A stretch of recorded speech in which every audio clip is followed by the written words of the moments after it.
is a beautiful day, the 3rd of September. Happy Meet the Teacher Day. I woke up at my normal school time, even though today our contract time is between 11 a.m. and 7 p.m.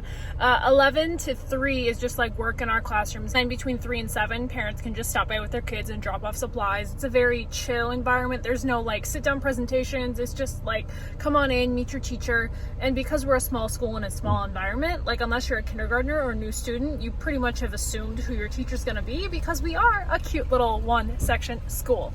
So we also have picture day today, so that's really nice because you don't have to be responsible for keeping the kids clean until they get their picture, and if they don't smile, that's not on us, that's on their parent. I'm not wearing this shirt. This will be a series of outfit changes.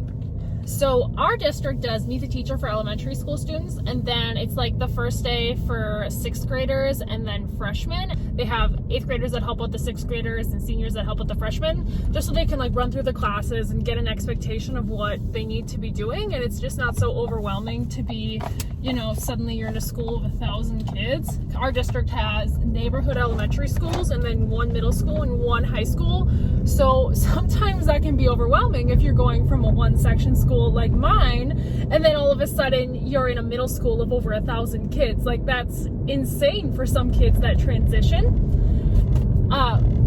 especially because our gym serves as the auditorium in the cafeteria and it's not even a full-size gym, and then they go to the middle school where there's 4 full-size gyms. Like sometimes it's kind of a culture shock for these kids if they're not in sports. Like they didn't even know that gyms could be that big. I'm not joking. So there are buses out and about. There's a bunch of private schools in our area as well, and I drive by several of those Catholic schools on my way to work, and so I was like, gosh, there's so much traffic, and then I realized, oh, there's buses, because I woke up my normal school time, but I didn't leave at my normal school time. I was just kind of putzing around. We're gonna make pumpkin cream cold brews and scones today. Before the kids come, just because our room is basically all put together and ready to rock and roll. So I was running through my list of everything that I needed to bring because we have the oven in our classroom. I try to bring a lot of the food stuff from home and just like bring my own stuff and not like leave it at school. So stuff like the vanilla extract and the baking powder, stuff like that, I just bring from my house. So I had a whole list of things that I had to run around and get. So it's 8 o'clock now. I bet I'll have at least 2 hours of nobody else around, except maybe the 5th grade teacher next door, because it's her first year teaching and she's feeling a little overwhelmed. And I don't blame her. I don't really remember what my very first year going in was. And I'm not really a person that gets anxiety or feels overwhelmed by really anything. It's just kind of a weird personality trait of mine. So like today is just an exciting day. I know a lot of people feel nervous going back to school for the first day, meet the teacher, like the whole first week. They don't like the chaos of the crafts and being out of the schedule and not being in their curriculum. But I don't know, I mean, in special ed, there's really nothing that ever goes straight to plans. That's like my role in life, is just like rolling around on that roller coaster, and I'm just totally fine with it, and I'm here for the ride.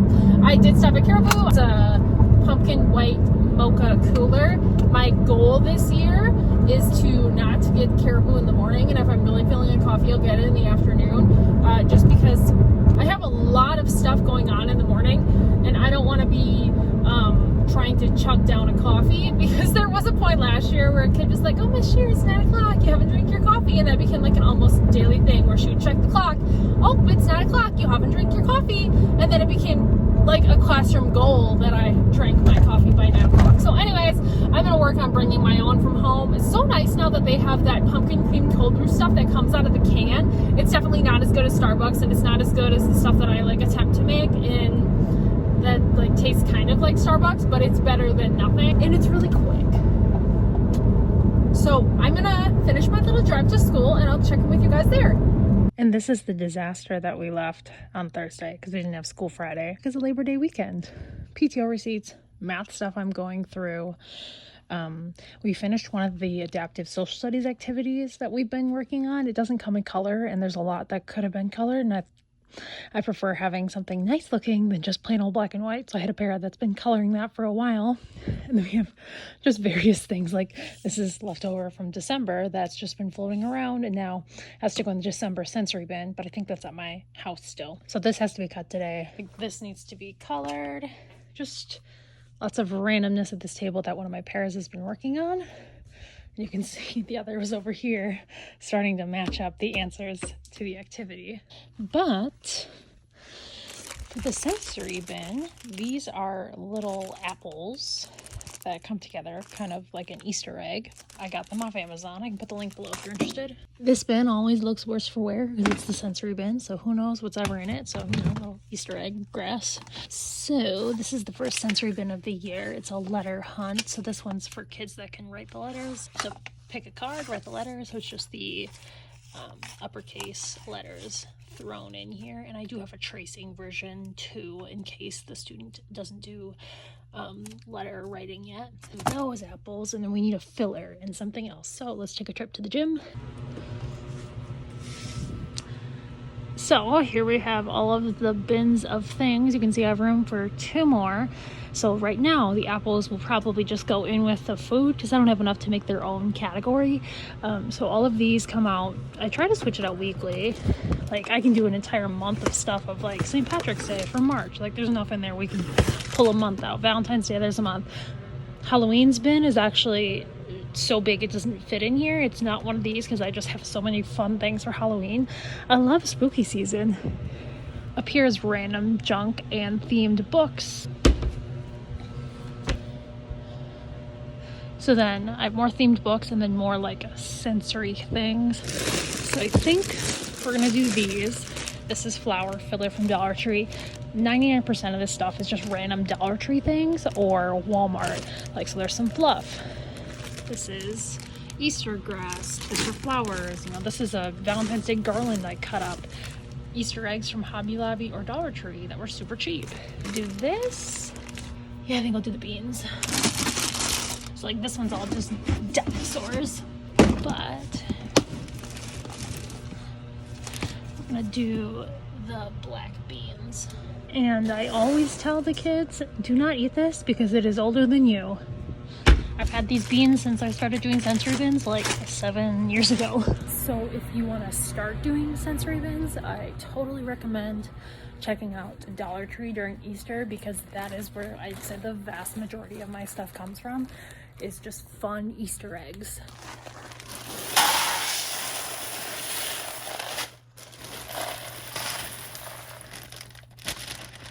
Okay, cute, but we need to scoop. Thank goodness I'm tall enough. Everyone else has to get ladders. And I don't believe in unnecessary work like that. It's easier when I'm not doing this one-handed. Voila. Again, vast majority of this is random Target dollar spot things or Dollar Tree. So I think we'll do tweezers and a shovel. Sure, why not?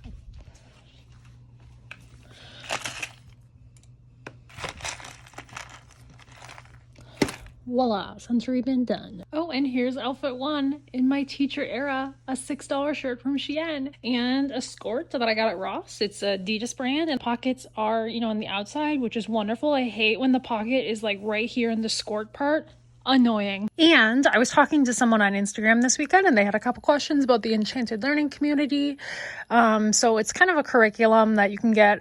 She has stuff on TPT or you can get the monthly subscription like I do, and it's a 3-year curriculum. So it comes with like the posters. Every single month there's different icons that go with the writing journal. So like I can show you. This is the 3rd year I've gotten it. So after this year, I won't have to pay for it anymore because I already have it. So I always have the full page of the vocabulary, and then I have the smaller versions because some of my students like to sit here and just go off the board. Others just like to take the paper and go somewhere else to work, and that's fine. So every single month revolves around a new theme. And just because, you know, like this is October, well, that could be October too. None of them repeat. And so, like, this is what the writing folder is. It's honestly like 80 pages, and I just pick and choose the ones that work for my students personally. So there's some that have like full-on paragraph writing prompts, and others where it's just picking and choosing and labeling or tracing. And that's actually where this is from too. Last year's version came with the sensory bin bundle. And then the year before that was a lot of book character crafts and bulletin boards. And this year's has like a morning work component, which I'm kind of excited for because I have a lot of students that writing wise are stuck kind of in between that kindergarten, first grade level. And I can't do the same morning work for them every single year because some of these kids I have like 6 years. So I'm always looking for more work. So that's something I'll be doing this year too, is the morning work portion with some of my students, not all of them. Like, for example, I have a student that'll be working on Minecraft fractions this year. How exciting. Oh, and so then here's some of the other sensory bin options for September too. So like there's a crayon one. This is like a colored bear that you can put in on a sensory bin. This one's numbers that you can do with buses, like that. So those are all ones that I'll be doing this month. If you see a sensory bin, chances are it's apples and ABCs.